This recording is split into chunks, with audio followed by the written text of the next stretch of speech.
नमस्कार। पिछले 3 एपिसोड में हमने गायत्री मंत्र के शब्दों की चर्चा किया है।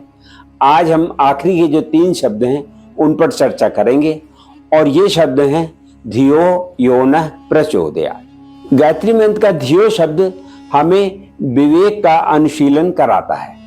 विवेक जो है वो प्रत्येक चीज को विवेक की कसौटी भी देता है कि यदि हम कुछ काम कर रहे हैं तो उसमें हम हमेशा विवेक का इस्तेमाल करें कि विवेक की दृष्टि से, हमारी शुद्ध बुद्धि की दृष्टि से क्या ठीक है क्या ठीक नहीं है।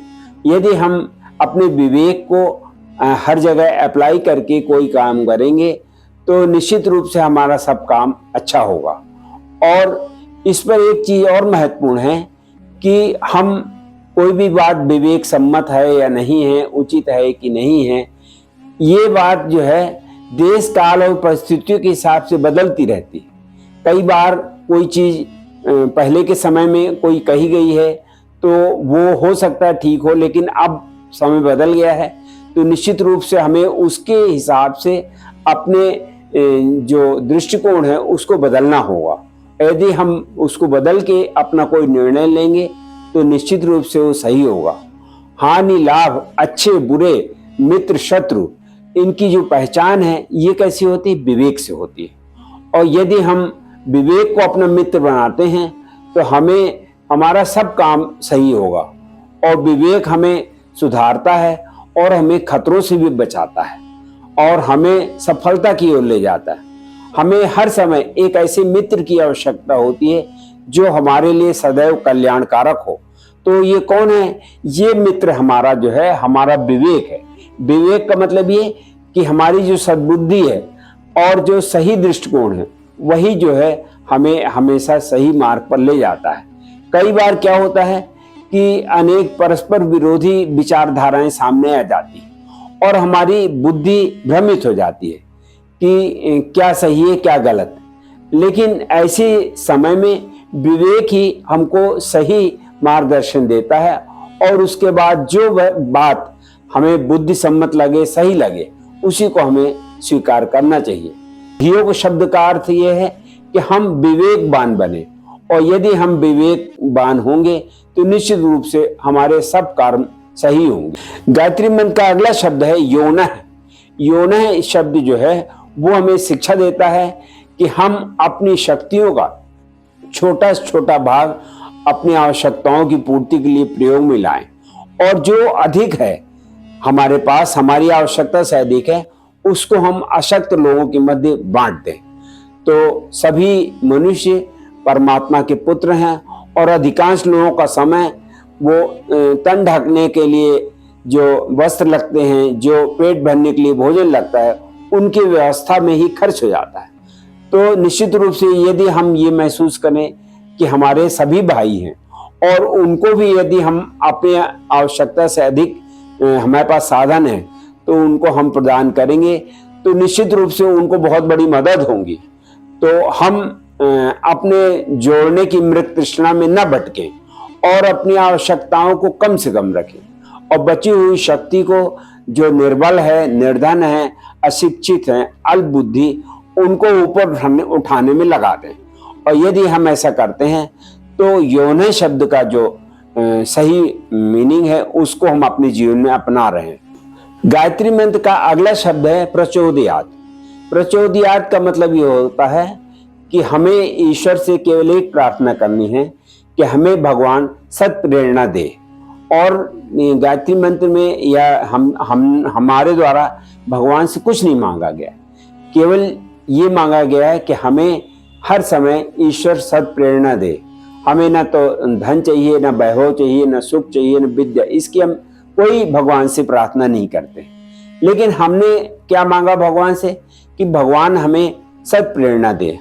और जब सत प्रेरणा देंगे तो निश्चित रूप से हमारा सही जो काम होगा वो सही मार्ग पे चलेगा और सही निर्णय होगा।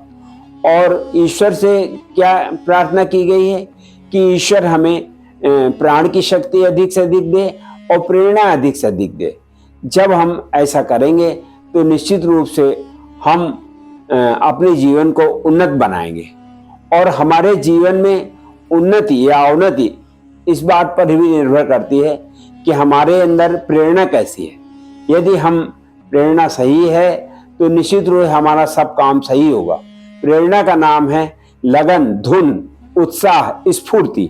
जब ये सब हमारे जीवन में रहेंगे तो निश्चित रूप से जो प्रेरणा हमारी मन मस्तिष्क में आई है उसको हम पूरा करने के लिए अपनी पूरी ताकत से और उसको करेंगे, और निश्चित रूप से इससे जो है वो जो हमारा ऑब्जेक्ट है जो हमने सोचा है उसको हम अचीव कर लेंगे। तो हमारा जीवन का लक्ष्य जो है वो यही है कि ये जो सब प्रेरणाएं हैं ये हमें चुप नहीं बैठने देती, हर समय हमें अपने लक्ष्य को प्राप्त करने के लिए प्रेरित करती रहती हैं। तो गायत्री मंत्र का प्रचोदयार्थ शब्द ये कहता है कि हम ऐसा काम करें जिससे हम स्वयं उठें और साथ में हमारे जो दूसरे भाई बंधु हैं उन्हें भी ऊपर उठने का प्रोत्साहन मिले। और ऐसा कार्य हम कर सकते हैं जो हमारे अंदर जो क्षमता है। यदि मान लीजिए हमारे अंदर एक क्षमता है कि हम अच्छी पुस्तक लिख सकते हैं, अच्छे लेख लिख सकते हैं, तो निश्चित रूप से ये इनके द्वारा दूसरों को मार्गदर्शन मिलता है, प्रेरणा मिलती है। हम स्वयं आगे बढ़ें, दूसरों को भी बढ़ाएं। तो यदि ये सब प्रेरणा हमारे अंदर है तो निश्चित रूप से इससे हमारे अंदर भौतिक सुख भी होगा और आत्मिक सुख भी होगा। ये सब प्रेरणा इन दोनों सुखों की जननी है और इस महाशक्ति से, इस सब प्रेरणा से हम ऊपर उठ सकते हैं। और अब यह है कि चूंकि ये गायत्री मंत्र के शब्दों की बात हो गई है, निश्चित रूप से यदि हम अपने जीवन में इन शब्दों के जो मीनिंग है उनको अपनाएंगे तो निश्चित रूप से गायत्री मंत्र का जो अर्थ है वो हमारे अंदर डेवलप होगा और धीरे धीरे हम उसकी ओर आगे बढ़ेंगे। क्योंकि ज्यादातर लोग जो हैं गायत्री मंत्र का जप तो करते हैं, 1 माला करते, 2 माला करते हैं, लेकिन उससे बात नहीं बनती।